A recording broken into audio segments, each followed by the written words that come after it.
Mr. Chairman, we're live. Okay, welcome back, everybody. We're in the afternoon session on April 29th. Our next agenda item is a public hearing for modify road names by removing hyphens and apostrophes. So this time I will announce the public hearing and ask if, I don't think there's anybody has an ex parte or conflict of interest, do they? No. I don't. Okay, so then I'll take the staff report. So the staff report for the resolution to modify road names by removing hyphens and apostrophes. Valley County Code 5-4-1, Valley County Uniform Street Naming, Address Numbering, and Private Public Road Declaration Ordinance was adopted for the purpose of providing a countywide uniform street name and addressing system to aid local emergency vehicles in the countywide 911 program. An official road name list exists for Valley County.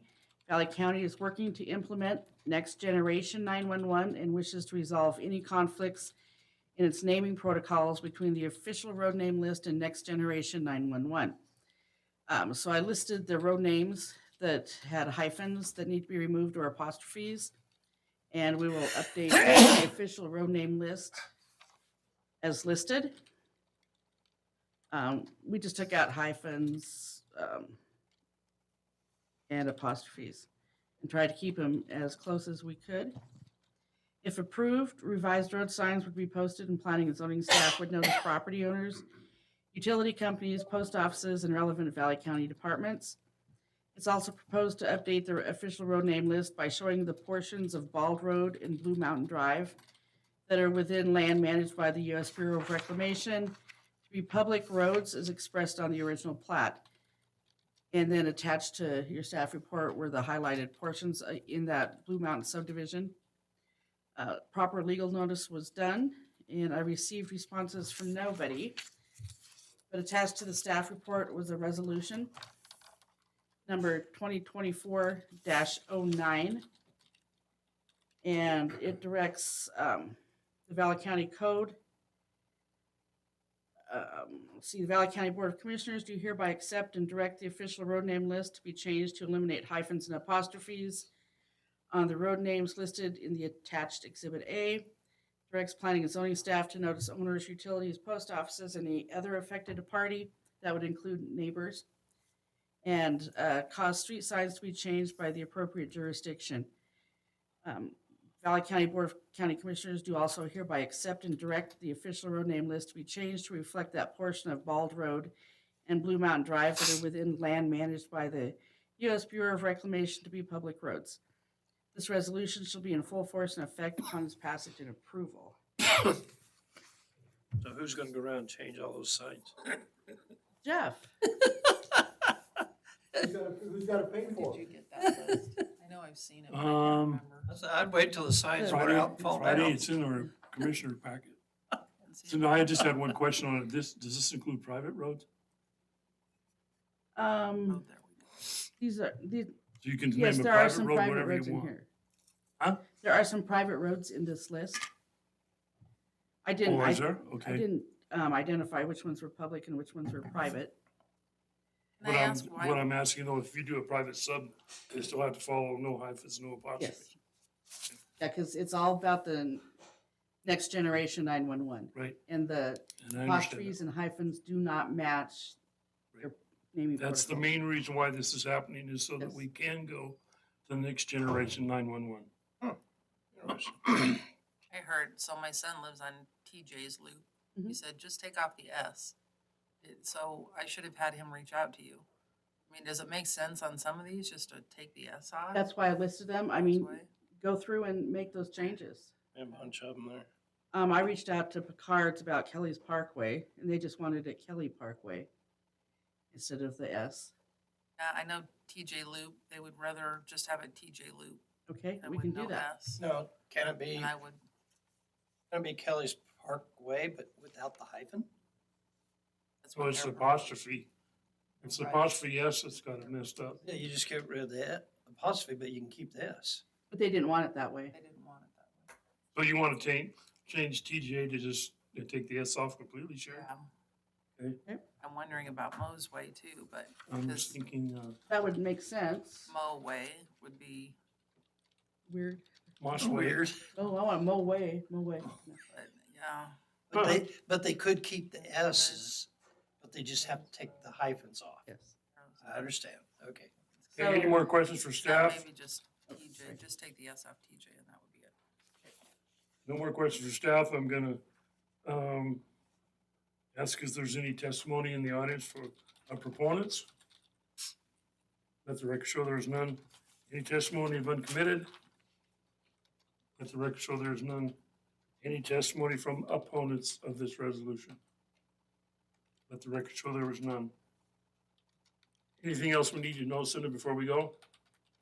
Before I close the public hearing? No, Do you Okay. send a letter to everybody then afterwards? we will. Anybody that is affected. So then Doug, I'm closing the public hearing at 1:07 and bring it back for a motion. Mr. Chairman, I would move that we approve and sign the resolution 2024-09 to modify road names with the amendment of it just as TJ Loop. Second, Got a motion and a second to approve resolution 2024-09. All in favor, please say aye. Aye. Aye, motion carries. And we'll ask the cities to replace their signs. Jeff, In the city limits, what about all mine? there's a ton of them. Who's paying for it? Did you print it out? Board of County Commissioners. Without authority, is what she just said. Oh, I think this is is this a state code?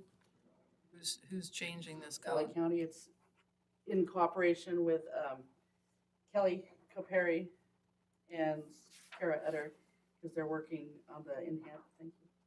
The enhanced 911, and I could be wrong on this, but what that Next allows, generation. what them allows dispatch to do is find you if you text in. I mean, they can figure out if your phone is set right, they can figure out where you are. So if you're domestic violence and you don't want to talk, you can text for help, and that allows alerts dispatch. It's just one more little step. Yeah, it's a towards little that. step, but big brother. I'm sure that Doug can figure out where to pay for it. We'll put that responsibility on you. Maybe general fund on this one. I don't think there'll be a lot of changes. I don't know why he'd have to go out and We, change. just go out with your little blue or your brown, what color of our sign? Green. Green marker and mark off the hypostrophe. Hey, that's on recording too.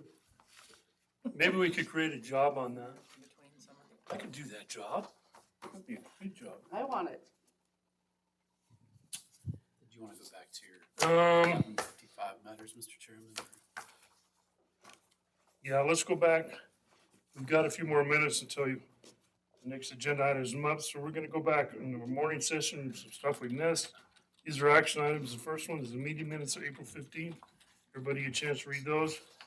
Then I would move that we approve the meeting minutes of April 15th, 2024. Seconded, Moved and second, all in favor, please say aye. Aye. Aye, motion carries. And then the last item on the morning session is approve the letter to the Idaho Department of Lands Endowment Cell. Oh, You we guys got a review backcountry that? road maintenance letter. I didn't see that. Did you guys review the Yeah. letter? That was good. mhm. That was all those little parcels that they, And it talks about the path from White Pine to Ponderosa, mhm. which I think is good point, good catch. Any other comments? If not, I'd entertain a motion to approve that. Did I you make print a that one motion out? to approve the letter, the Idaho Department of Lands Endowment Sale. We said yes, Scott. We said yes, we approve. We just want the easement through that one section that's being asked for. Oh, the white line. Mhm. Did you second his motion? No, I will. I'll second. You second? We got a motion and a second to approve the letter to Idaho Department of Lands on the endowment sales this year. All in favor, please say aye. Aye. Aye, motion carries. None of us read it very closely because Commissioner New Thompson, Doug, I need to fix that before you print it. New Thompson, yeah. just renamed you and you didn't even catch it. I'm putting new things in letters you guys don't catch. We're close. Oh. That's okay, Social Security dropped my first name. Oh, great. And Jeff, I don't know if this backcountry road maintenance 24 letter, you know what that's about? Mr. Chairman, that was a letter we received from Loren Munn. I don't know if you want to read it into the record or just acknowledge that the commissioners did in fact receive it, or but we put it So on. that wasn't in our packet? I believe it It was, is in your packet. Where is it? Road closure map. They're upset over the backcountry maintenance, and I thought maybe Jeff could just let them know what's going on with the backcountry maintenance. I see the letter, I can't seem to find it. Backcountry road maintenance right there. very first, I can. tell it's in, Mr. First Chairman. one? Oh, first, no, that's Yellow first LEO, Pine, Rush Creek lot. Lorraine Yeah, N. Doug. Munn, is that correct? Lorraine was on the road advisory committee. I got that same letter. So what are we supposed to do? Just say that we got it? I'm Once not it sure we read, need I to do don't- anything here. Once it read into the minutes, I just thought it would be appropriate to know that we are in receipt, and Jeff and I talked. You So send that to me, or where is that? Back it's there, in your yeah. packet. It's not. There you go. Backcountry road maintenance 2024, is what mine says. What does it say? Backcountry road Right after maintenance. the agenda, it's the next one after the 2024. agenda. For some reason, I can't change Neil's name here. That's in the packet.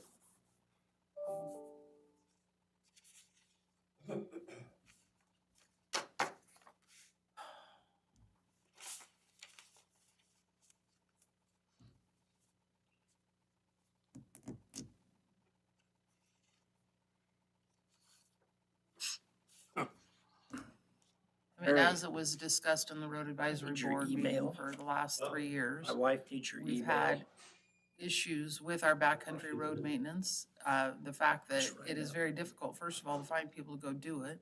Jeff did have somebody living back there who is now moving out of the area, so he is researching to find out if it's more cost-effective to try and send one of our guys back there to do this work, or hire somebody in the backcountry that's more expensive than what we are actually being reimbursed. But the backcountry maintenance is a priority for the county, but it cannot be the top priority because of the lack of traffic back there.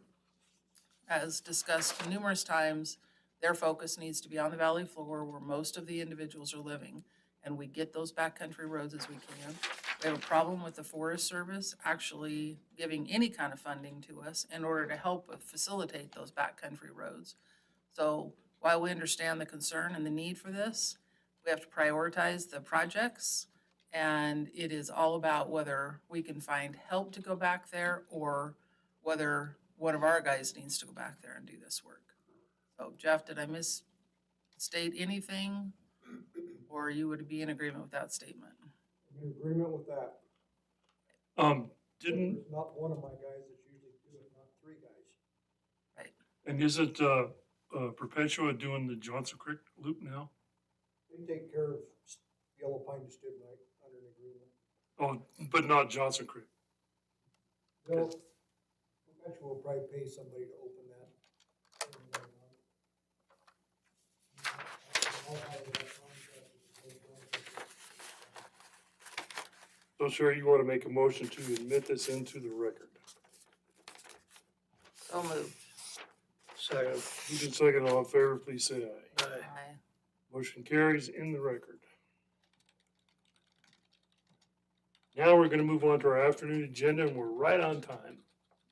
The next agenda item is an action item. This is Idaho Department of Lands presentation regarding a Round Ferry Ton timber sale. I think it's Round Valley, Smiths Ferry. Timber sale request for closure of Smiths Ferry Drive. And I'm telling you guys, the last time we closed this road for the highway, I lost part of my backside on this one. What are the dates you're thinking about this closure? I mean, this all summer? No, so our timber sale is scheduled to sell this July. Sir, I apologize. Do you mind coming? Oh, up? yeah, I'm sorry, thanks. Sorry, Doug. I'm new to this. I'm Lucas Pate. I'm the Lands Resource Supervisor. I oversee our timber program. This sale is scheduled to sell this July. I was working with Jeff McFadden. He thought it'd be best to bring this to you guys early on in the process. So once our sale sells, it has a 5-year contract period with a 1-year extension possible. So anytime in this 5 to 6 years, this harvest activity could happen. What we're kind of requesting and would be like a Monday through Friday, 6 a.m. to 6 p.m. closure. What I'm anticipating is there's probably 400,000 board feet of timber that will need to be skidded, processed, some sort of work right along Smiths Ferry Drive. Once they get started, I imagine the work would take them about 2 weeks, but I can't give you a for sure it's going to start this date and end this date. That's at, what at we this need, time. Lucas. Yeah. I don't wanna leave this open or available 5 years, it could close anytime. Can you time frame the contract where these guys can get it done in 1 year?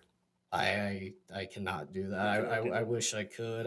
It could be that I come see you guys once the sale sells and it comes closer to actually needing that that road closure. But working with Jeff and my folks, they just wanted to make you guys aware that we will be requesting this at some time. The other thing you should know about is we can't close roads. Only the sheriff can close roads. And that was brought to my attention, but I was informed that it'd be best to bring to you guys first before we brought it to the sheriff. So is your timber sale, you're saying 400,000? So that's just the portion of it that will be skidded to that road. Right. Our timber sales just under 4.5 million board feet. Okay. Lucas, I don't know how to approach this, so I'm just gonna ask you flat out. In the old days, the loggers used to water the road, or they would dust abate and they would grade the road in the public, and those aren't happening anymore. Can you build that into a contract where that is required by the logger? I Do that? cannot require the logger to water or put mag chloride on a county road. What I can do for this timber sale, because the county road is the portion of the county road that is inside our timber sale, I can require that be watered, that be bladed, and all the culverts be cleaned and all the ditch lines be cleaned. But I can't do anything for any portion of the county road outside of that sale area. But you'd be willing to do it inside the cell? Inside the sale area, yes. Jeff, with that, what our concern is, when you come over around Valley Hill and you take the hard left at the bottom, that is gonna get dusted out, major. So if that's not in your timber sale area, we still have an issue. How do we fix that? You'll have to bring it to someone I higher guess in. I can address that a little bit, and this last year, we had some issues on Potter Lane. So. Can you state your name, Scott, for the record? Scott Corkle, Area Manager, Payette Lakes Area for Department of Lands. Thank you. When that was really a contract administration issue we had with our operator. Once they started watering the roads in the sale area, we observed that most of that dust that they were getting at the bottom was moon dust that was on the truck. And when they hit speeds on the county road, all that came off and just clouded that whole valley up. So once they started watering, as the contract said, we didn't have that issue anymore. The local residents stopped calling. They said, yeah, we're good. So that was the biggest issue. So it's just going to come down to our forester who's administering the sale to be on top of the operator.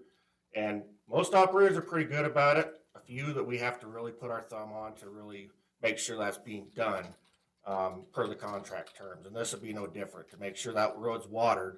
So when you hit the county road, it's not going to be any different than a dump truck hauling rock to the neighbor or anything else as far as the dust goes. So that's what we'll be diligent about on that within the sale area, because that's what we notice is that moon dust on the trucks is really what the problem is when they're coming off of those sale areas.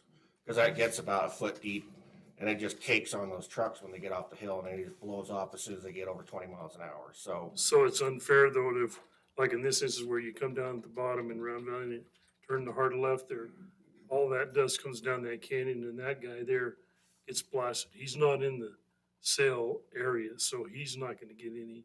But if they're watering the road within the sale area, that dust shouldn't be on the truck and being pushed off the road like it would be. It keeps that moon dust down and tempered. So that's what we observed out there and many other sale areas. It's, like I said, most of the loggers are very diligent about making sure those roads are watered because the truck drivers hate it too.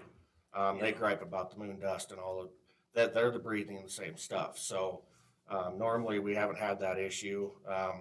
Like I said, once they started watering the roads, we didn't have any issues anymore. And they didn't water Potter Lane, they just watered the sale area in the woods. So, but statewide, we don't go into grading and mag chloride or anything on county roads outside of sale areas. It's Pandora's box that our Timber Bureau is not willing to open. So if you want to bring that up to them, that's a statewide issue. That's beyond our control there. But we'll do small sections of private roads if it's something that the private landowner, but that's if they hold leverage over us for access. So we'll pretty much do whatever they ask. So that's the gist of it. So I think in this case, our foresters will be diligent on making sure those roads are watered, and I don't think you'll see a big issue. If you want to add, or anybody else? Is it, Scott, throughout the state, so Round Valley Road is not heavily trafficked normally. So it's a low priority for a county in order to maintain that road. So the use changes when you actually have a sale. So does that change the conversation with whoever approves this? I mean, you guys are entering and exiting an area that's not normally traveled. So we don't maintain that like we do any other county road where somebody's gonna be hauling rock on it. So it's a different conversation on some of these timber sales where you guys are really in the backcountry coming out on the county roads. Who do I need to talk to? Well, I'll take it up the food chain. That's David great. Greenwood is our bureau chief in Coeur d'Alene. He'd be the first stop as far as he oversees policy and procedure with our timber sale program. And Jim Albin is his boss, a division administrator. So, like I said, this could be a very costly giant can of worms for us to open up that door. So we've been resistant to go there. We want to work with the counties. I mean, these roads are vital to us. As just as much as they are to the public for getting this timber to the market. So, And we obviously want you guys to do your timber sales. You know, we don't Right. want to impact that either. This is important for our forest health to get this lumber out of there. So that is important. It's just in some of these really sensitive roads, it's not like you guys are traveling, you know, farm to market or someplace that's heavily trafficked. This is an area that's got very low traffic on it, so not a priority for us to go maintain. And it probably will be destroyed, so we are going to have to go and maintain it afterwards. and until we sell the sale and figure out who buys it, that could alter which way they even go out. If Wood Grain buys it, they're probably not going to use Round Valley Road very much. They're probably going to go out the other way. So, I mean, on both sides, I get their impact, but, and if IFG or Tamarack buys a sale, they'll come out Round Valley. So until we sell it this summer, we'll have more information. We can talk to our purchaser, find out who they're probably going to hire as an operator. We have an idea who it probably will be, but we won't know that until we sell the sale. Then we can have those conversations with them as well. And we obviously have a huge partnership with IDL, and we certainly don't want to impact that partnership at all. It's just, it's hard to make. And then Plan. part of this is north of the highway. Is that off Rising, or what's your road? Rising Lane, is that off that road? I didn't look at the map. Nope, our sale is further south than that. We do have a sale planned on Rising Lane in the far future, but nothing soon. And we did send letters to all the adjacent landowners. We give them the opportunity to kind of respond, and we didn't receive any feedback about They're dust probably abatement appreciative of you concerns. taking the timber out of there. Yeah, there's some, I thought there was a chunk on the north side of the highway too, but you're right. Goes further south. Jeff, is there anything you want to add to this? No, I'm all for logging, I'm pretty sure I told Lucas, right? Yep. Yeah. I'm all for logging, thank you for logging and taking a little turn, I mean, it's the phone calls we get in our office. 400 of them a day, there's not a lot of them goes by in front of their house, I mean, some of our roads are kind of overrized, or we don't have the money to rebuild them and put decent gravel on them, and I agree with your moon dust following you for a little ways, but not all the way to the highway. we got houses that are 50 feet off of Round Valley Road right there, and on those cold mornings, moves up and then it just sits there. Yeah, the inversions in Valley County they're a problem. We don't get that level in Adams County in summer, it seems like, because we have the same issues down there with our timber sales, but the dust problem doesn't seem to be, and the local operator down there will turn his water truck on for a little bit further than he needs to, just because he lives there. And so those are some of the, like I said, it really depends on the operator sometimes too. So sometimes they will voluntarily just water sections of the road that we don't require them to, just to make sure the dust is abated. So unfortunately, we can't control all of that, but. Is there any way to, because that's a simple option, putting that into the contract, just watering a road. It doesn't have to be mag chloride or nothing, but just watering the road. County road? Yeah, Uh, that these loggers are using to get out to the main highway. I can put it in there, but it's gonna be removed. Yeah, It- It's gotta be a way. when you're outside of our state boundaries and the sale areas, it's even the haul route when didn't like the logging trucks going through the city of McCall, we can't control that either. Once they hit a county or public road, it's up to them which direction, how they get to the mill. It's kind of the same thing. We go outside of our boundaries. It gets us into a lot of legal tricky spots when we start putting requirements and contracts when we're outside of our boundary. So other than logs that are on that truck, we don't have much control once they leave that sale area. You just dictate, those logs go here, and you get them there legally through local laws, and that's kind of where our jurisdiction ends. Well, I guess the way I'm feeling now then is that if we get to the point where the folks along Round Valley Road are complaining about the dust, we're gonna call you guys and say, no, the road's not gonna be closed. Because you're not working with us here. And I think that's really unfair. I think Neil makes a very great point that put it in the damn contract, they gotta water the road all the way to the highway. So everybody that lives along there doesn't have to live with your contract. I think that's only a fair ask. You're saying you can't do that, but they used to do that years ago. Just to clarify, my road closure is just for public safety. I just don't want like a side by side to get smashed by a truck or We don't want that either. yeah. So that's mostly what I'm asking for. And we for understand the road closure. Okay. There's no problem with that. And I would recommend that you reach out to the sheriff when you're ready to close it, and then we'll have that conversation when we know when, and for how long, and where they're going, and Yeah, I think we need a lot more details before we can make that decision today. Mhm. Personally, I think it's a fair ask, and it's not that much money to water another mile or two of road. It's just not that much. So I think that's a fair ask, but talk to the sheriff and see how the sheriff feels. And then we'll try and work together, the three of us, and hopefully get this job done pretty quick. Sounds good? Okay? Yep. All right. Thank you. thank you. It's Thank you. good seeing you in. So we're just gonna table this for right now. Yep, we're just tabling this with no decision made. And I don't know why. They used to do that for years and years. And when we logged, we had to. It really Yeah. created issues, and If they therefore, wanna close the road, then they gotta water the whole thing. So Yeah, That's a private- Good neighbor, you know, I mean. that's just being private nice to the sale. people you're driving by. Calls we get, somebody's logging an email, I mean, I live down there, I'll get pictures. of how bad that is. Oh, I know how bad it is. so I think, I mean, our responsibility is to go above Scott's, I mean, go talk to the bosses. Let's go and talk to the bosses and say, hey, Jim. Well, they need to make it a part of the contract. But, And the logger's well, gotta know Lucas is he's gonna telling have us to they water. can't.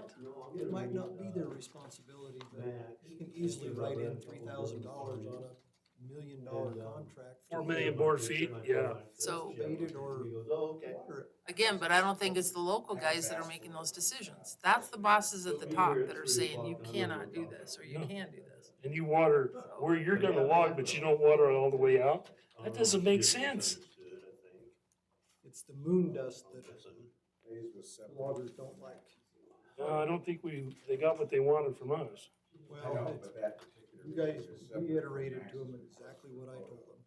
Facebook step for a photo. Either write it in, Six, or we don't. the night of the election. do that. That's what she wrote back. Well, start doing it. Somebody needs to go higher up in the food chain, start picking feathers and something, I don't know. Well, if you had more help, I would have suggested you contract with the county and we'll water it and you pay that bill. Well, it'd be easier. With our water truck. It'd be easier to, $3,000, $5,000 in the contract, give it to us. I will hire North American to go put dust abatement on the road.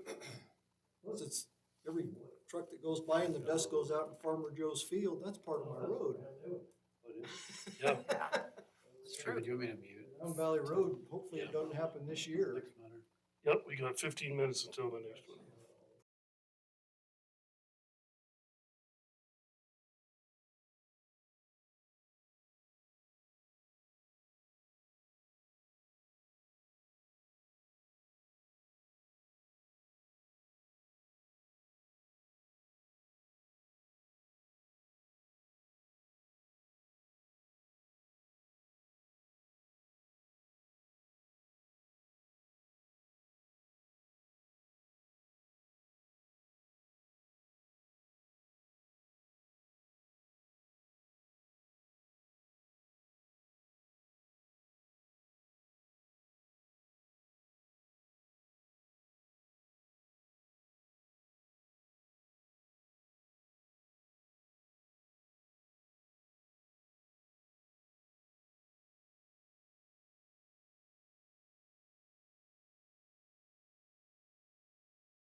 Mr. Chairman, we're back. Okay, welcome back, everybody. We're next agenda item. This is not an action item.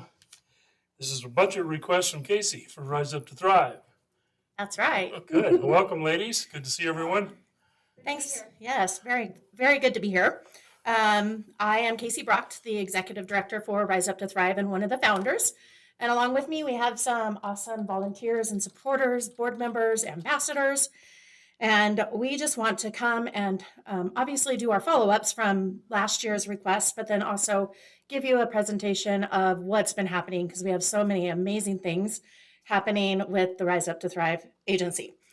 So I'm just going to jump in with some figures and stats, and then I'm going to encourage my board president to step up and make her comments, and then a couple testimonials from clients will also be read as well. Casey, did you send us any of this? It was hand delivered, so a lot of it's the follow up from when we delivered it a couple weeks ago. Got it. And then also I did print up some other things just for reference. The best way, to be honest with you, is not to deliver them, it's to send them to Doug, so it comes in our board packet, and then we have everything in front of us. when we get Perfect. here. And I would be happy to resend it or send it that way as well. Just don't may honestly I- know where it is from 2 weeks ago. Yeah, you can come up. Come on up. This is just kind of the budget request and then some of the events that are happening as well.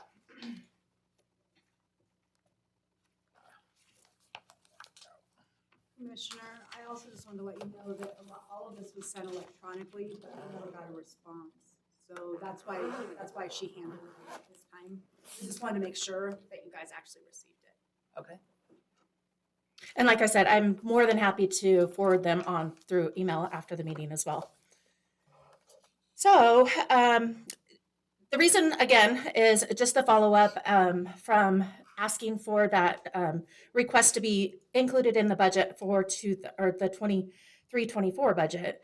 And we didn't get the response that we were hoping for. So we're hoping to be considered for the next year's budget. And I just, along with the package that we provided to you, were some letter of supports from our main agencies that we do provide a lot of services for. And some of those agencies are associated with Valley County. For instance, the prosecutor's office, the sheriff's department, McCall PD, Ignite Idaho. And then you also got the testimonials that will be read as well today.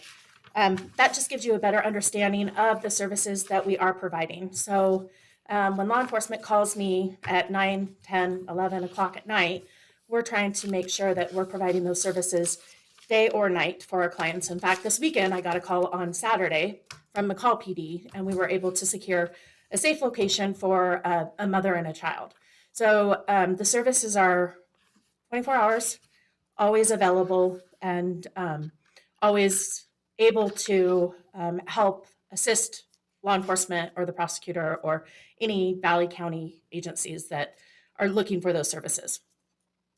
But I want to back up just a little bit because we have a lot of things, exciting things that has happened since we actually launched. October 1st of 22 is our launch date. However, prior to June of 22, we got notification that we were 501c3 exempt. And so we're approaching the 2-year mark, which is unbelievable to me that it's already been 2 years that we started this idea. And that's really what it was, because at the time I was considering possibly removing myself from victim services altogether, but that's where my passion is. I knew I could not be a part of that in our community. And so I had a wonderful conversation with our board president, Dana Hines, and we shared our visions and they aligned. And so we just jumped into it. We had, and we still have amazing group of people that have kind of walked along the side of us to make it all happen and see the progress moving along as well. And so, so October 1st, we were able to launch Rise Up to Thrive. And since then, we've worked with 297 individuals. And I hate to report, but that is a record number of services being offered in our community. And when I talk about our community is at whole Valley County. So we provide services Cascade, Donley, Yellow Pine, McCall, and so forth. Excuse me for interrupting, but that was just this year, or is that so far since you've opened up? So from October of 22, so just over a year. Thank you. We provided over $25,000 in just victim services. So those are direct expenses. So that's traveling, that's food, that's shelter, that's lodging, that is counseling sessions and things like that. That does not include advocacy work or case management. That does not include court advocacy or hospital responses. That is specifically the amount of money that we've paid for a direct service for our clients. The most exciting thing that we want to report, and you've probably already heard about it, is our new space. So when we originally launched in October, we were in a small office space in Donley, and last November or October, I guess, it was presented to us that we were able to secure a local business here. And so now we are located at 404 South Main Street. That is a space that's going to let us grow. And not only that, but it allows us for a shelter option. So we have You're it in Cascade? in Cascade. And as you know, obviously this is our county seat. And so we were very happy to come back to this area because a lot of times my time is spent in the courts and so forth like that. So we're excited to be back here in Cascade with hopes that we'll have an office in the McCall area in the near future as well. What's exciting about it is that was our 5-year plan to have shelter as an option for our clients, because that is our biggest expense. Hands down, our biggest expense is trying to find a safe place for somebody to stay just for the night or for a few days. With Valley County growing, it's oftentimes not available over the weekends because of recreational people coming up and rooms just aren't available, or the expense is just outrageous. And so we are now open, and we do have the option for shelter as of March. And we have had somebody in it every night since we've actually opened it. So it's safe and secure. It's attached to our office. And so super exciting. Like I said, that was our 5-year plan. We were able to get it done in 1 year. And so that's the momentum that all these people behind me have, and the support that Rise Up to Thrive gets from our community as well in general. We hope to, by moving into this new space, we'll be able to grow internally as well. In the most recent months, we were able to hire an outreach volunteer coordinator, Katie Mead. We are super excited to have her aboard as well. And like I said, we hope to grow even further with additional advocates and so forth like that. So obviously we need to get the sustainable funding before we could do that. We've expanded our board from 5 members to 7 members, which we did that for more of a diverse crowd. So Dana Hines has been our board president from the get-go. Amanda Sprague is now our treasurer. Valerie Davis is our secretary, and she's been with us from the get-go. Shane Henson, Janelle Hellick, Brian Hines, and Rebecca Hurd. So truly we have a powerful team, a power team, to be able to provide these services locally in Valley County. We were able to provide some training to at least 50 first responders in February, which was an outstanding training brought in by Nampa Family Justice Center. And we plan on having them come back and do additional training in October. We feel like it's important that we are able to collaborate with those agencies and to provide the best type of knowledge and understanding of what domestic violence and sexual assault, human trafficking look like. So since we launched in October of 22, we have raised over $126,000 from fundraising efforts.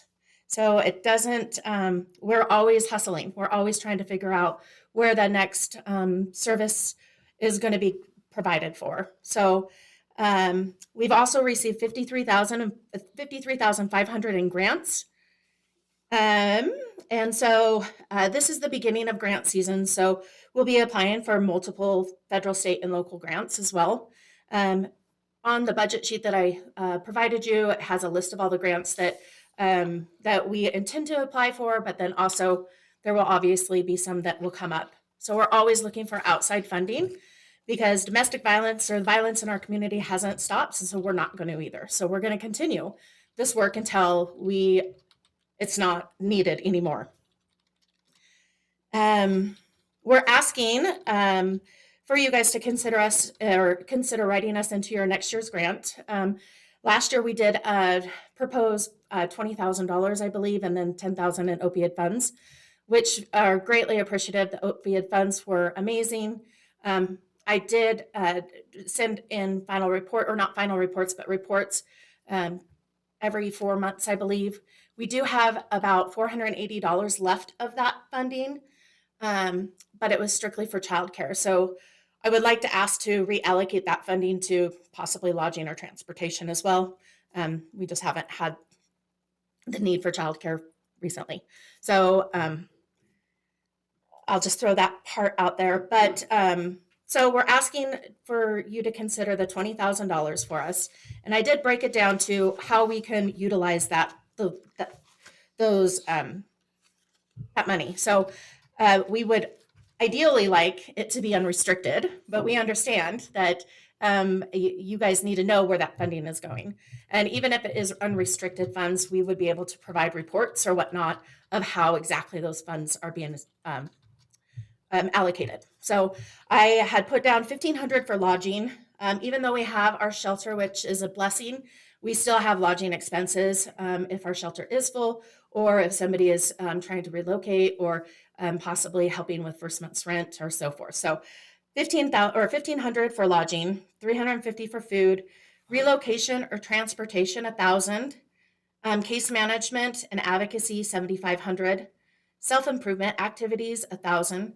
That is beyond counseling. So we know how important counseling is for our clients, and we are always referring them to wonderful counselors, but we also want to step outside of the box and provide life coaching for them so they can actually better themselves and feel better about themselves as they're going forward. So life coaching, we feel like it would help them become their potential. And so it might be other types of activities. We're talking about possibly starting a wellness series, which would include several different things that would, be a positive impact for our clients.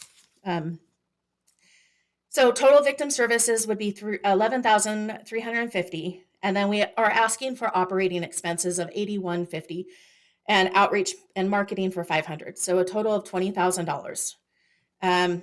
Currently in our building, we were offered to move in November without the expectation of rent, because we've been doing so many improvements to the property, making it inviting, making it safe, making it secure for our clients. As of May, we will start paying rent on that space. Very affordable, but it's a new expense for us. So not only by moving into the space, we are now paying for all the utilities and all that kind of stuff. And so it would be a huge blessing to have help with the operating expenses so we can continue providing those services here locally in Cascade. And with that said, the owners of the property have given us the option to purchase the building, which is amazing as well. We have 2 years to do that. So now we're coming up at about 1.5 years to be able to do that. So we feel that $20,000 as a request, considering the services that we do provide for our law enforcement and our prosecutor and other agencies throughout Valley County, is a very reasonable offer or request, I should say. As you can see on that printout, we are constantly looking for additional funding, and we're not going to stop. And so even if we get granted the $20,000, we're only going to want to expand our services and expand what we're offering our clients and our community. Because truly what we do believe is our space is a gift to Valley County. And so, Casey, do you have like a business model or a vision going down the road? Sure. Thank you for asking. Yeah. for So, keeping yeah, it so- sustainable? right. So, like I said, the shelter was a 5-year plan. The option that we have right now is we can shelter one family at a time. Um, we could only shelter one family at a time, and we know that the need is there. That we have days that we're needing 3 nights or three spaces for clients, and so the need is there. And so ultimately, we want to expand that, stay in the building that we're in, but use that as solely for office space and training opportunities and support groups and all that kind of stuff. But we hope to expand into a different place for shelter and to allow for multiple families. And not only that, but a help center. So we want one place for our clients to be able to go and get all the services met that they need. So, going and talking to legal aid, going and talking to Department of Health and Welfare, counseling services, and all that kind of stuff. It's already so overwhelming for clients because they're taking time off work if they're working to try to get to all their different appointments. And so we're hoping to have one place for them to go to. Are you So, working with Ignite Idaho on that? yes, most definitely. Yeah. So, in the package that I had dropped off shows the support letter from Ignite Idaho as well. We work very closely together, and we have a lot of the same ideas of where we want to go. And On so, the opioid funds, so on all of our opioid funds, we're requesting you go through VCOR and get a Okay. letter of support showing that it's not a duplication of effort. okay, Have you done that yet? not this grants, not this year. Okay. So last year we did, and that's how we were able to secure the 10,000 from you guys last year. So no, we have not done it this year. Mm-mm. It's kind of a change of how we're gonna do that money every year instead of kind of handling it out throughout the year, make it more like a grant process and everybody's gotta kind of divvy up what they want and what they need, and then V Corp is gonna rate them and then get them to us and we'll make the final decision, but it's a little So different. right, and I appreciate that most definitely because the funds came in so useful last year. However, we were hoping for more unrestricted or more operational expenses, things like that, because it was very specific that we had transportation, lodging, and childcare. So there was no other ways that we could spend that money, and so we were hoping for more unrestricted or leniency, I guess, of how we actually spend the money. Because I know with the opioid, it was a large discussion on how our clients could benefit from those funds. And opioid is very specific. That's why Mhm. we've got to have that. So Mhm. it is more restricted than just being on a county line item budget. Right. Most definitely. And so that's kind of why we are asking for maybe not, I mean, we'll definitely take the steps that we need to do for the opioid funds, but we would prefer, or we would ask that you guys could consider maybe doing it on the general budget for next So year. you're asking though 20,000 out of the general funds as a regular budgeted line item and 10,000 in opioid. That would be amazing. I'm asking That would be you amazing. what you're asking of us. Yes. Yes. And like I said, the work that we're doing can't be done without the efforts of multiple agencies, multiple people. And we do rely on a lot of different agencies and people to make a safe and safe service provider or essential, life-saving essential services to our clients. And so I thank all of our partners for assisting our efforts as well. And so with that said, we have a lot of things coming up, happening currently. We just are wrapping up Child Abuse Prevention Month and Sexual Assault Awareness Month. We had the Bowls of Hope. It's our second annual Bowls of Hope, and it was a huge success. We raised over $5,000 for victim services. In both events, we had an event here in Cascade and one in McCall. Right now, obviously, we're stepping into Idaho Gives, and May 16th, we have a fun Rise Up to Wind Down event up in McCall. What am I missing? May 18th, we're doing the spring cleanup at the property at the house or at the shelter and office. We're going to be staining on the outside of the building, putting in new windows. You guys, all of this stuff has been donated to us. So we were able to go in and paint all the downstairs. We were able to go and put new flooring upstairs. And the windows will make it more secure and safe and provide more privacy and efficiency for us as well. So May 18th, we're inviting our community in to help with that project. We're going to be providing them hot dogs and chips and all that kind of stuff for the incentive for them to come. So if you're around, I would encourage you to stop by and see the progress, because we love to show off our space, the gift to our community. So I am traveling, so I won't be there, but. oh, yes, we still have the electronics fundraisers going on. So what is so beautiful about this is we have so many people coming to us and asking, how can we help? How can we get involved? How can we provide funding for you? So we had a yoga benefit last weekend or 2 weekends ago that they just did it because of the work we're doing. The recyclable electronics, if you guys have any computers, cell phones, anything like that, we'll take them, we'll get them deconstructed, and we get Would payment you for still it. have the whole shelter, the whole building Yeah, out we need to there. talk to IT, because there's a whole house full over here. Perfect, we'll take them. Yeah. We'll take them. So, I mean, we're always looking for ways to provide those services. And the more money that we get, the more services that we're going to be able to provide. You see, I had kind of a interesting thought. We had 297 individuals in about 6 months. That's more than 6 months. That is a year and a half. So from October of But 22. even that, it's still almost one a day. It's Is there any progress being made as far as prosecuting some of this stuff? absolutely.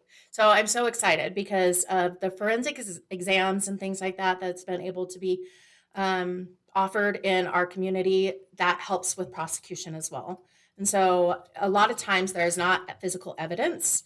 And so with these exams, it's showing that physical evidence and so forth. So yes, most definitely prosecution is increasing, and we're able to hold the abusers accountable for what Good, they're doing. good. So yes, most definitely. And then the second part of my question is, most of this is it started with a substance abuse at home, and then it goes bad one night and everybody goes off the rails. Is that kind of where it's? Unfortunately not.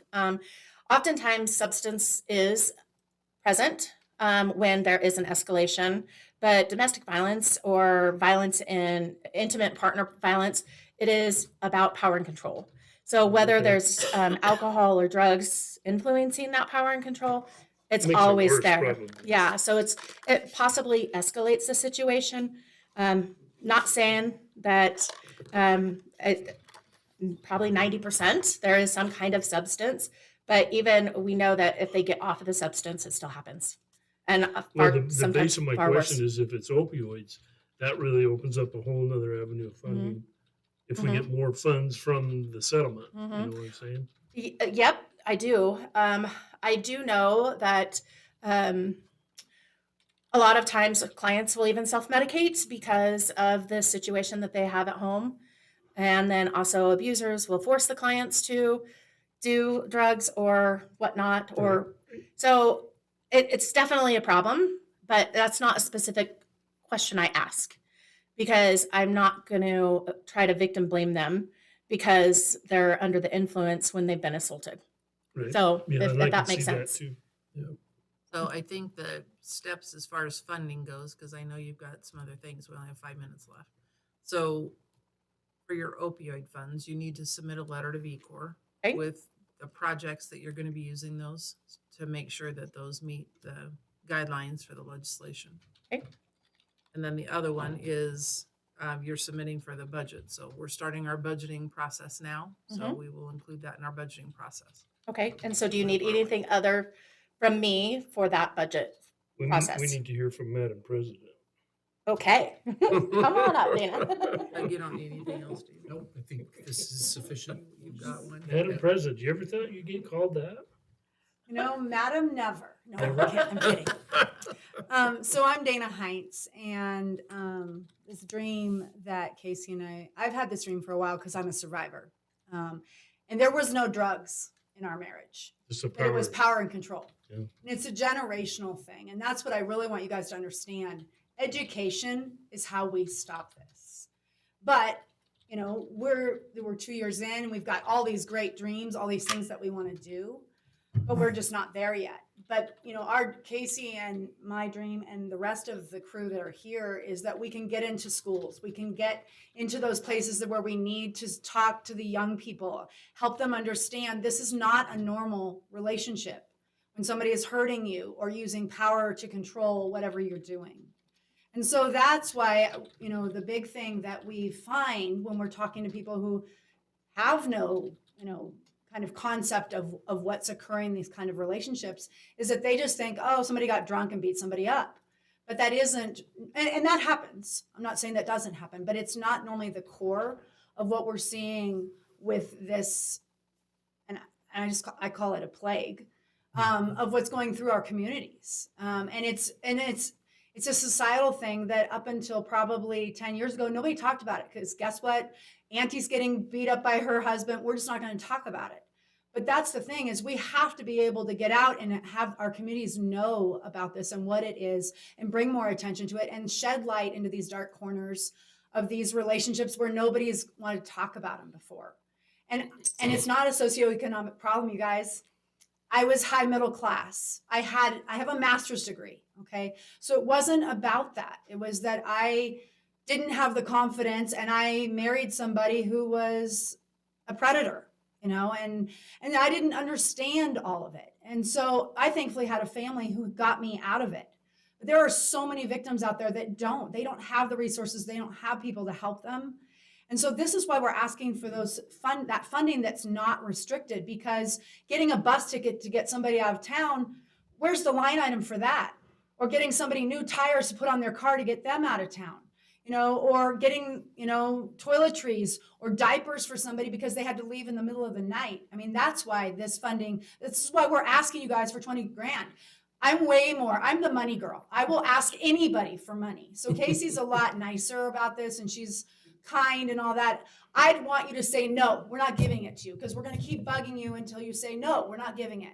Because I want everybody to understand this is the foundation of our communities. If we don't start with this, how do we change the next generation? Because it is a generational thing. Yep. Sorry. Thank you very much. A little bit of passion. You're a little, I really little appreciate passionate. I worked, Passion's good. I Grateful to worked be here. with United Way, doing fundraising for United Way. And There they you made go. us to go into each one of the agencies receiving those funds. Yeah. And I went into an abuse clinic. And that changed my life.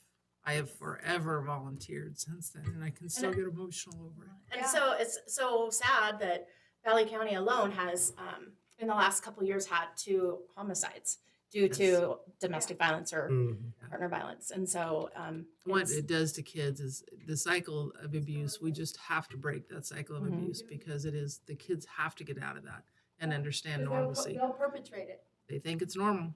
Right. Yeah, agreed. Well, we're out of time, Thank ladies. you for what you're doing. okay, Yeah, well, thank you very so much. much for I'm this gonna time. say though that like everybody else gets the same story is that we add everything up at the end. And if we got enough money to do it, we'll certainly help you out. If we don't, we can't. It's Okay. not that we don't want to. I'm pretty sure we want to. Right, We and know we have an I issue, but appreciate that, and I will definitely send over electronically what I dropped off as well. So please take a look at the okay. support letters of what services we are supporting our Valley County agencies. Cool. Thank you. very much. You have a great good day. board. Thank you for all you do.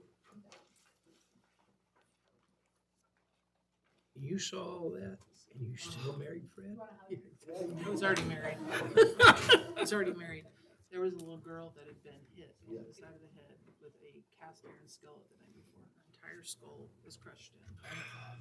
That's when I knew I couldn't do the work. I could raise money for it, but I would have killed that sucker. Oh, yeah. in a heartbeat.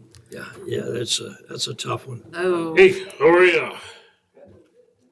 Yeah, we were watching a show last night. It's called Leverage. And the one kid, he was playing the position of a cop just in the story, but he noticed this little kid with a broken arm. And the guy was standing there with him. And that theme kind of carried through the whole story. So Brian, can you hear us? And when it was all over, Yep, I can hear you. Okay, so our next agenda item is an action item. This was tabled from April 15th till today. So at this time, I need a motion to pull this back up onto the table, PUD 2302 and CUP 2311. I'll make a motion that we remove it from the table and bring it back up to a public hearing for PUD 23-02 and CUP 23-11. I'll second. Moved in second, all in favor, please say aye. Aye. So as everyone, the motion carries, as everyone knows, we tabled this last time for a lot of stuff to read and go through. Jeff, I'm glad you're here. It's, this is a tough one. For me, it's been really hard because I can see kind of pros and cons on both sides. And, I don't know where to start. I guess I can, Brian, did you want to have anything or say anything before we get into this deep, or? We already closed the public hearing, Commissioner. Yeah, that was really what I was gonna say, is that the public hearing is Okay. closed, you guys are to deliberate. and Deliberate. focus on the information in the record. Who wants to go And- first? Basically, I mean, I just feel this road is too narrow to put any more on it with, you know, a higher use. I know that people say, I'm gonna take my camper in once, and that's just not true. You take your camper in, you pull it out on the weekends. I do it myself. We have one in storage. I just think the road's too narrow for this type of use. That's my personal opinion. And there is some hills in that area. I mean, we have a traffic study. I'm not gonna purport to be a traffic engineer, but I travel this road quite a bit, and I just don't think that this is the appropriate area. I think the road's too narrow for me, so I will be a no on this one.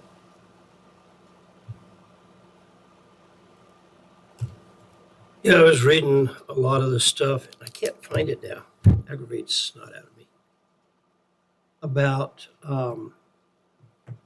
what the McCall P&Z had written on the reasons they had denied it.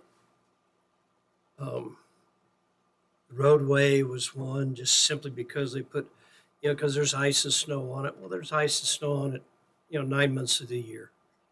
I don't have a problem with that. That's not a really reason to put that in there as a statement. Like 4 months, 3 months. Yeah. It's fine. That one wouldn't.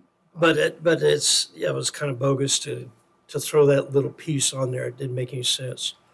As far as where they put it with their community, what do they call that, community commercial? I mean, they agreed to have community commercial for that RV, or not RV park. It was a storage unit. They're facing on the Caron Lane, and this storage unit's going to back up to it. And Chuck's building is right beside it. Chuck's a builder. And so it's all commercial throughout that whole area. So it's like, I feel like they're picking and choosing about how this one's okay and that one's not. I was really struggling with that piece because it was like, really? And I wish I could find the rest of it, but I can't. There was one more piece that they were talking about how it looked.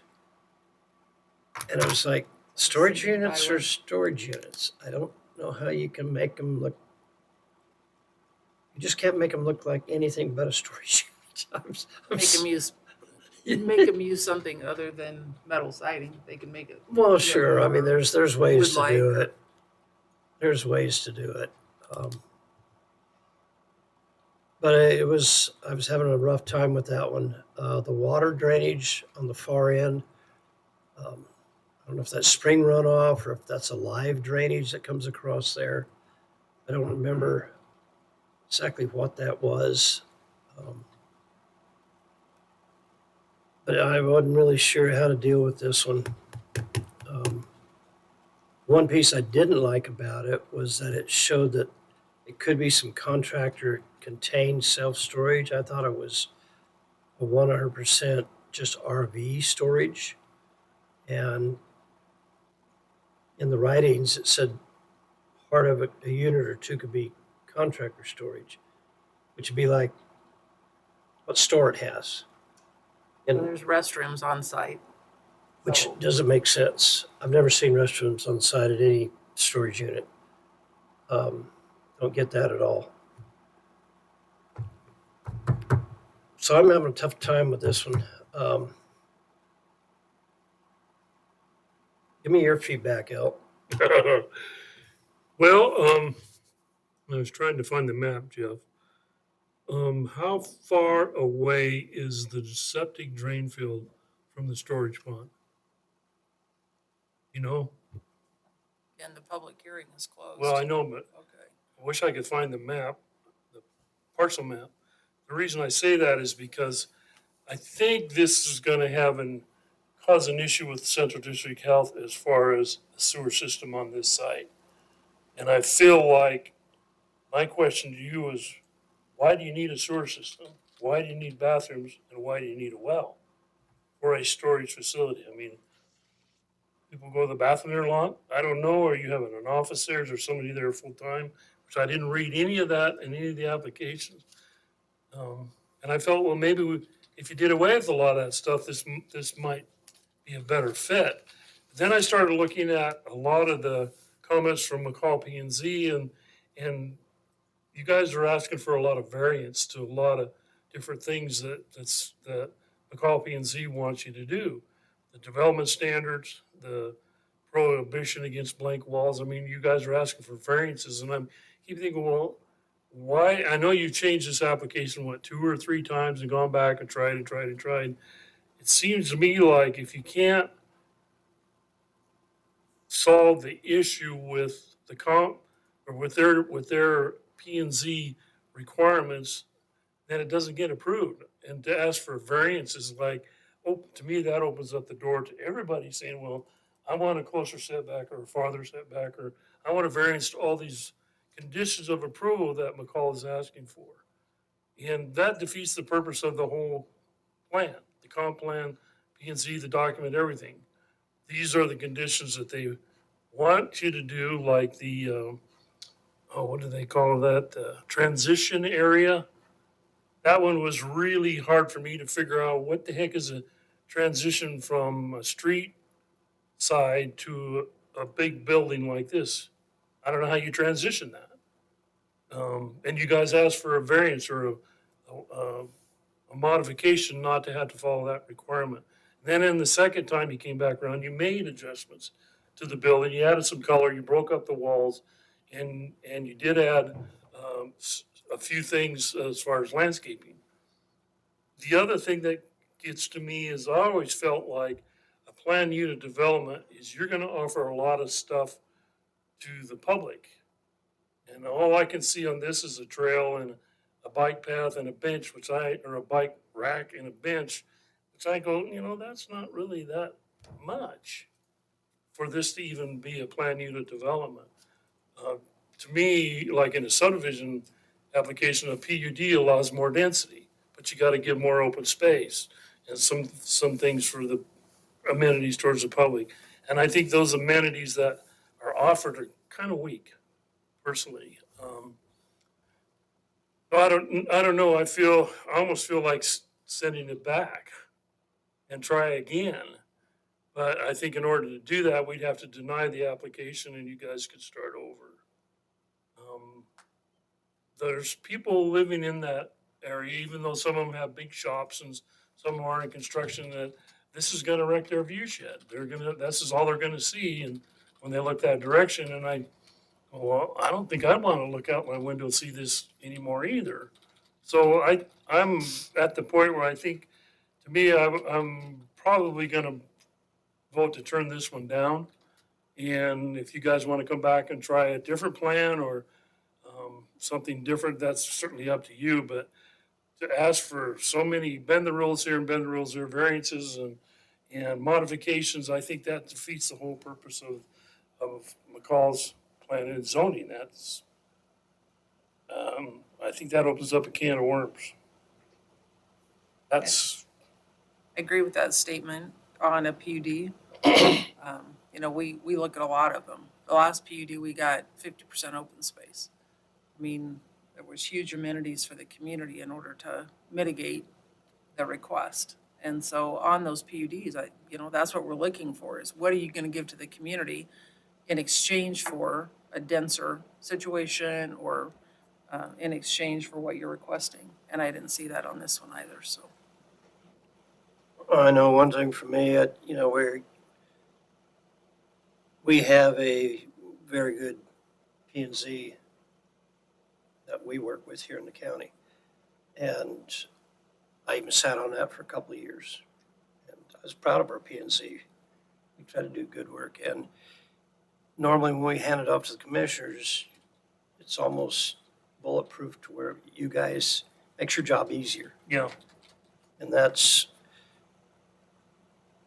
and as bad as I hate to agree with Brian and the city of McCall, I have to honor and respect their P and Z. And I think I'm gonna have to go along with their recommendation. Mr. Chairman, I would move that we deny PUD 23-02 and CUP 23-11. Right, but I just don't feel this is the right location for this one, so. Okay, yeah, okay. I closed the public hearing so you can make the motion. I'm just checking myself there. So we have a motion to deny PUD. Is there a second? Second. Got a motion and a second to deny PUD 2302 and CUP 2311. And a lot of it is based on the facts and conclusions that McCall P and Z presented in their initial findings. And I'm hoping this is not the end of it. I think you guys should maybe try again, but we just can't be asking for variances to all the conditions. It just doesn't work for me, so. Anyway, we got a motion and a second. All in favor, please say aye. Before we do that, do you need me to amend that we adopt the facts and conclusions? Or you'll bring that back for our adoption, Brian? Okay. All right, thank you. Just a sec, I think the preference would be for you to correct the compare findings. I would think the April 13th or May 13th meeting, if that's available, 9. I would amend my motion to include, to allow McCall City staff to adopt, or to recommend to create the facts and findings for adoption. See here, it's not coming out there. No, you can't hear it out there. You second her amendment? Yes, I second it. Okay, so we got a motion and a second to amend the amendment. All in favor, please say aye. Aye. Now we have a motion and a second to vote on the denial of PUD 23-2, COP 23-11. Yes, Jeff? You can't take any more public testimony. Nothing else?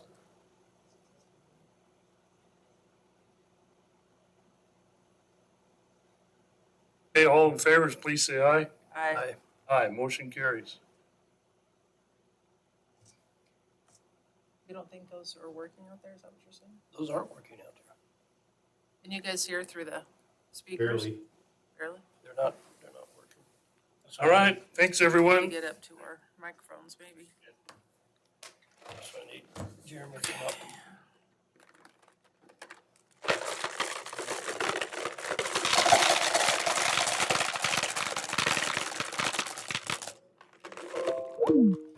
Some more names out? No, I've been eating, well, I got maybe a little more room there. That's good, thank you, sir. Okay, we're gonna move on down to our agenda. Our next agenda item is an action item. This is a discussion and decision on the purchase of the Amerititle building and the next steps to close. Brian, are you throwing this one up? I have one action item, if not. About this? Yes. So I put this on there because I knew we would be discussing the final sale. So do you want to go over the final price, what happened, and give an update for the other commissioners? Yeah, so action item is an amendment to the purchase and sale agreement that reflects the appraisal price of the building. As you recall, originally, the purchase and sale agreement was 3.3 million. The appraised value came back at $2,709,000. The sellers have agreed to that price, and so the amendment to the PSA will reflect that new price amount. 2,709,000. 2,709,000. Yes. What does PSA stand for? Purchase and sale agreement. Purchase and sale. Sorry, use And there is a lot no- of acronyms. There's no, it's as is, all that is in that. Yes. Yep, the deferred maintenance based on our due diligence.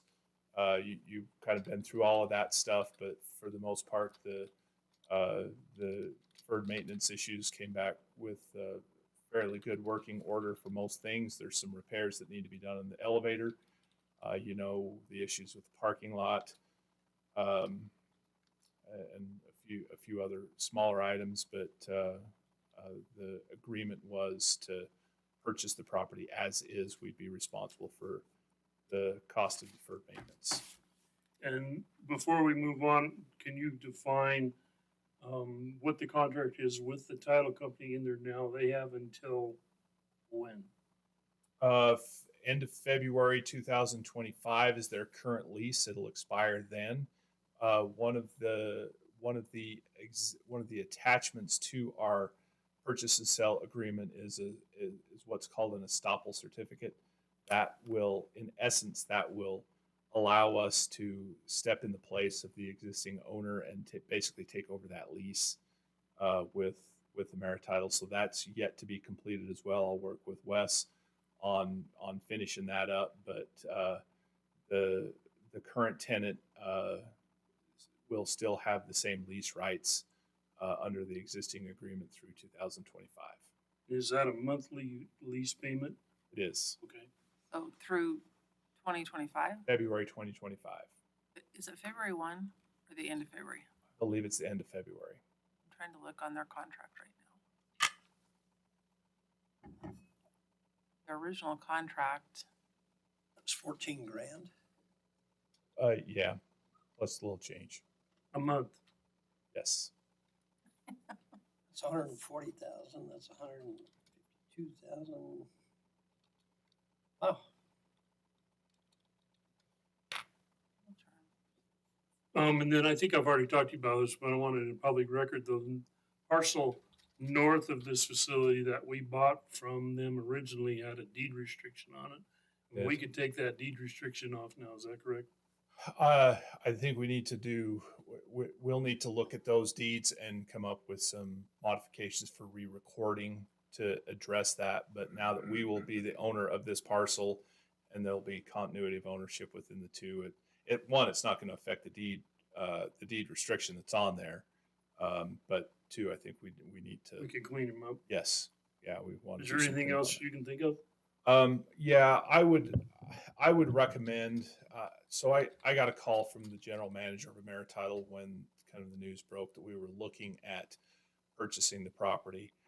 I told them that we were quite a ways away, and at the time we were quite a ways away from getting a formal agreement in place. Once we do, I think it would be a good thing to reach out to them and visit with them about what your expectations will be of the use of the property between now and February, and give them an opportunity to visit with you about what their needs are and what they would like to see happen. So whether that happens on a board day or how you want to coordinate that, let me know. I can facilitate a discussion, but I think just as good business practice and a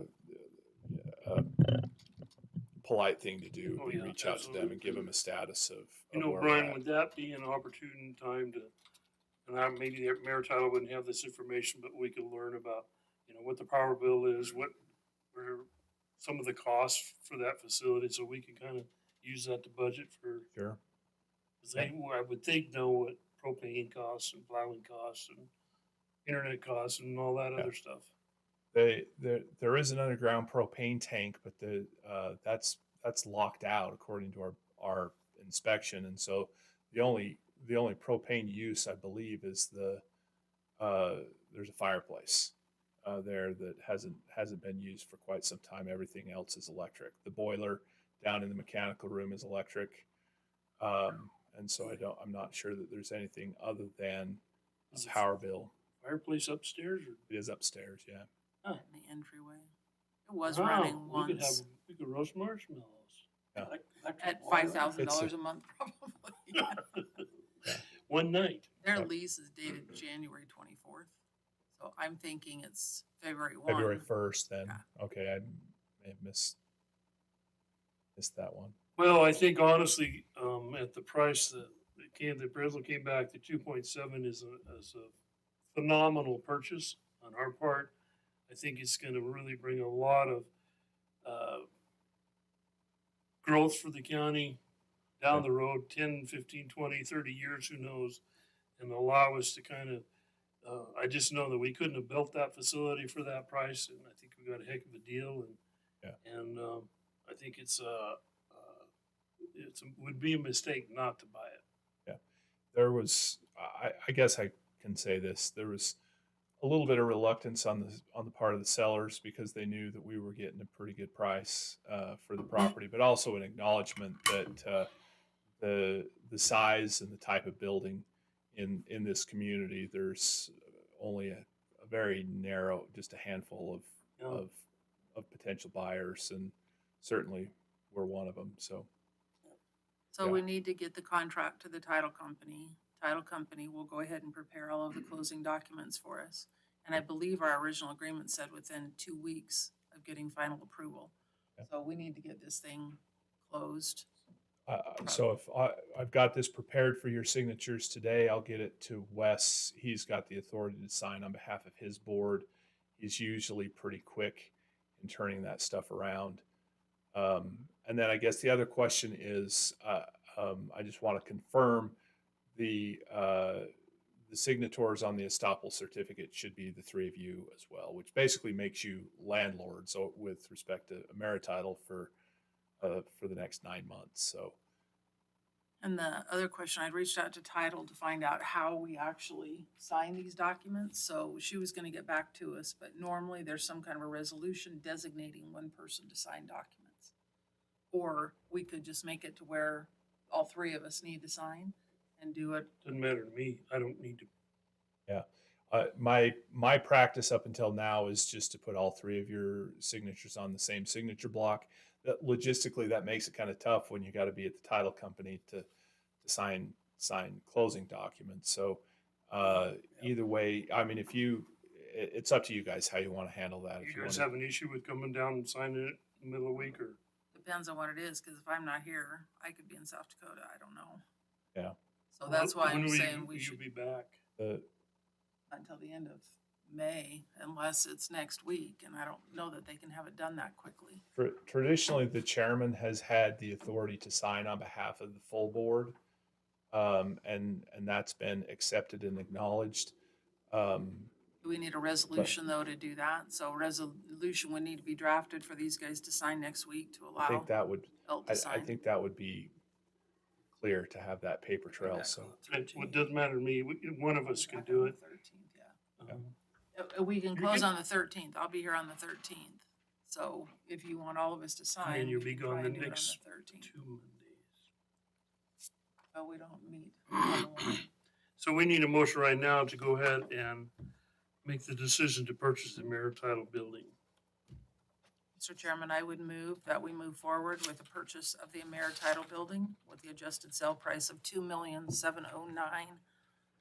$2,709,000. 709, I thought it was 790. 709. 709. Second? A motion is second to purchase the Amerititle building for $2,709,000. All in favor, please say aye. Aye. Aye. Motion carries. And all three of us signed the back of this one. Correct. And a test by Doug. And then as far as, You know, we need to start making a list of the things we need to think about. There's a bunch of them. There is. You'd raised out utilities, you know, co-utilities between these two buildings. I mean, we've just been talking a little bit, and I think maybe it's time for either a workshop presentation. The 13th is going to be really full, so I don't know what that looks like, but, you know, making a final decision on which divisions are going to move down there. We've been talking about planning and zoning, building department, treasurers, and the assessor's office. And that's kind of, I believe, what the recommendation is going to come back from the elected officials group. And then we'll have a longer conversation and try and move forward with what do we do with this building. This building is certainly sound and very good and continuing to use the commissioner's room until a building could be built down on the fairgrounds someday, a community building that could be utilized for commissioner meetings as well as other community events. But, you know, what are we gonna do downstairs? You know, how much are we gonna remodel? What are we gonna do with that north end that is a concern? Parking lot. Parking lot. Exactly. Well, that's kind of what I'm thinking too, but, you know, I mean, and so what my thought is on the Ameritidal building, getting a architect to look at it might be appropriate just for office layout and how to lay out desks in there. If you guys want to do that, I mean, I've done a basic deal. That's kind of what I've done my whole life. But I don't know if you guys would just like an architect to look at it to make sure we've got the highest and best use.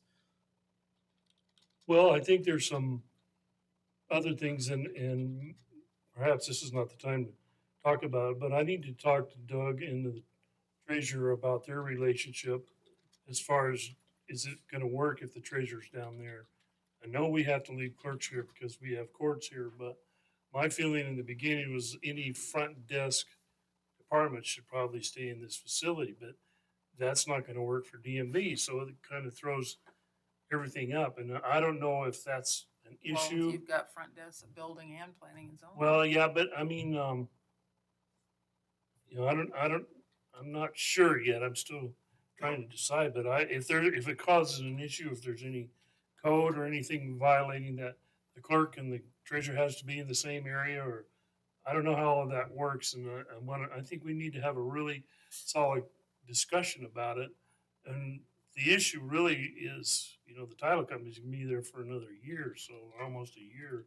So we can move people down slowly as we go and instead of just doing a big move all at once kind of a thing.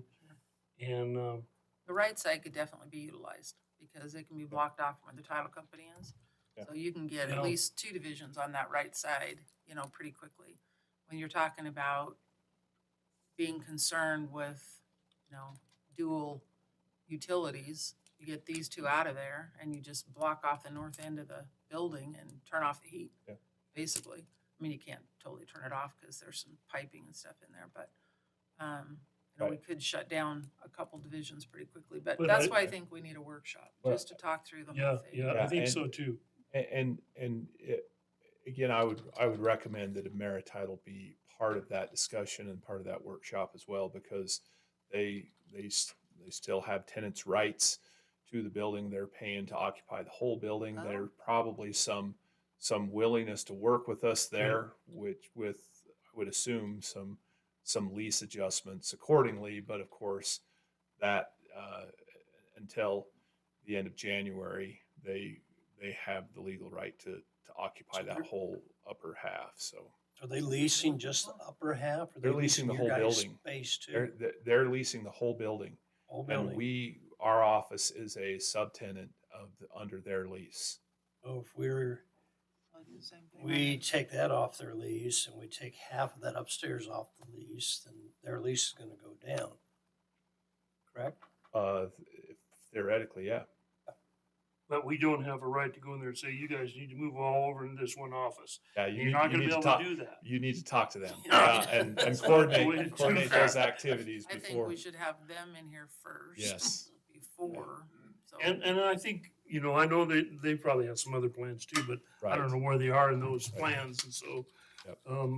I guess what I'm trying to say is we don't need to be in a hurry to jump down there. Right. We got plenty of time. We got all a lot of time to figure this out. And I'm sure they're anxious to hear from you to see what your expectations are and what your plans are, and how that's going to affect them. So the sooner we reach out to them, and I can make the first call to Paul and let him know kind of the status of where we're at and the interest in having the dialogue with the Marititle going forward on what the future looks like for both us and them. And I think it's important that, I think they're gonna kind of dictate what we can and can't do for a while. As far as that upper floor. Yeah. But there's bigger questions that we need to talk about, like, well, maybe we need to come back and remodel this facility and move prosecutors back here because this is where the courts are. I mean, that really kind of makes sense if you think about it long term, but, and I know you guys don't want to hear that, but I think for the taxpayer, that's probably the most efficient thing to do. Well, then do we move Doug's office down there too? Sure. I don't know. You will have the full cooperation of our office. I've talked to Brian about what works and what doesn't. There's advantages for our offices being here in this building, where criminal attorneys are in the court every week, if not almost every day. And because of the nature of the work we do, we certainly miss the sense of security that we get with the security that you've got in place here within the building. And, So, that's a whole nother issue that, yeah. Where you're gonna have to secure this facility down there as well. Right.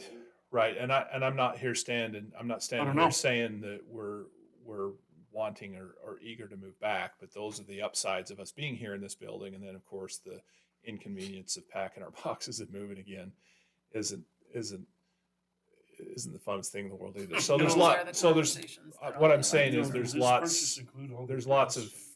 of discussions Taking that all need the to debt. continue to Yeah. take I- place.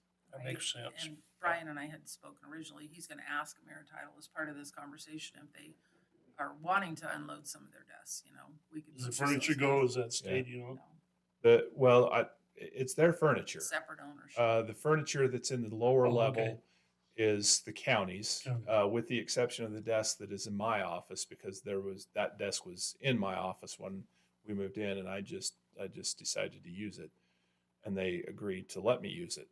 But everything upstairs is owned by Marititle. So And I would assume they would probably move it if they moved somewhere else, but. unless got quite they a bit of unless they furniture, want to so- work out a deal with the Yeah. county to leave it behind. So that's, I think, an agenda item on the topic with the Well, we got Marititle as about well. 10 more minutes and we other- gotta go. The other thing on the architecture or the architect, so that was the other Yeah, I conversation. think that's a great idea.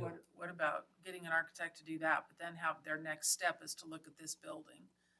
Because that might be the long-term plan. We knock down a portion of it and we rebuild, and the prosecuting attorney's office is that next step to come back here and be close to the courts, but, might be difficult to get them back here right now. It would take us investing in this building right now to put Doug down there and have the prosecutor move back here. Yes. And so without those funds necessarily being available, we could do it over time where, we actually are able to remodel this part of the building or. Now, if you move the appraisers out, there's a lot of work could happen downstairs. Everybody could still keep operating, so. Be a work in progress. I'm gonna go ahead and I guess ask you if you could talk to, I forgot his name, just went blank. The guy with Cameron. Is that the guy you're thinking of? Yeah, Cameron Clearwater. Yeah, what's the So architect's Insight, name? it's Insight. I don't know what the name of the guy is. What's Insight Architecture? And I don't know if we want to use My shop, Yeah, Dana. Dana, thank you. I don't know if we want to use them or not, or go out Well, for maybe another give him a call, and RFP he or- might have somebody that you recommend for interior engineering or, that kind of stuff. And find out kind of what it would cost us to hire a new architect. Right. I don't want to say, yeah, let's hire an architect, and it comes back $200,000. It's like, I don't think we want to do that. Agreed. Yeah, we need an interior designer. Yeah, I deal with those all the time. Well, and honestly, there's been a lot of employee input that they wanted more walls built. But the second we put a wall clear to the ceiling, now you've impacted all of the HVAC systems, you know, all the heating and cooling, we just can't do that. It changes So it's, everything. you know, I think it's pretty clear, it's probably just gonna be a lot of removable walls, On this. but an architect may be able to tell us something different. No, So thought we did. because it's not gonna be over 50,000 for certain, do we need to do an RFP or can we just solicit architectural bids? Um, I mean, if it's more than 10,000, I don't think we should do it. I So, thought it got raised to 100,000 in the paperwork you just sent us. It did. which, again, I looked at a lot of statutes, so I can't remember all the ones that went into effect. Public Works jumped to public 100,000. works Well, licenses. And that may or may not go into effect on July 1. Some statutes go into effect immediately with an emergency clause. Some don't go into effect until July 1. Right. So, Don't have so one of that those needs to be paper verified. Be carried in. But I still think that the services that you're gonna seek are gonna be less than even the old value. Good, you know? So you may be exempt from the bid requirements, but I will verify that before we Start we using- launch, but. So because I'm gonna be gone, will you take the challenge to write the resolution for these guys to sign Yes. on Monday to Yep, allow? it? I'll have that ready to go for Monday. Okay, And will you awesome. Make sure Doug gets it on the agenda. Yep. Perfect. And then you've got, once you get that signed document, can you get it to Becky Henson at title? Yes. And then she should be able to tell you also if that resolution's gonna be Yep. sufficient or what we The, need. the only thing we won't have before you guys can get back to sign everything will be that estoppel certificate that still needs a signature for completion, but we'll get that done in two. It's Becky Henson is her name. Yes. Yeah, it's trying to snow out there. Okay. Yeah, it's gonna Thank be you. in the snowstorm. Thank you. Brian, you're gonna be here for the executive after our Patty Bowen proclamation? No, I don't think so. If you need me here, I'll be. No, we don't need it. Okay. So we're gonna take a temporary pause. Doug, we're gonna go off and move over to our proclamation for the EOC building. And we'll see everybody back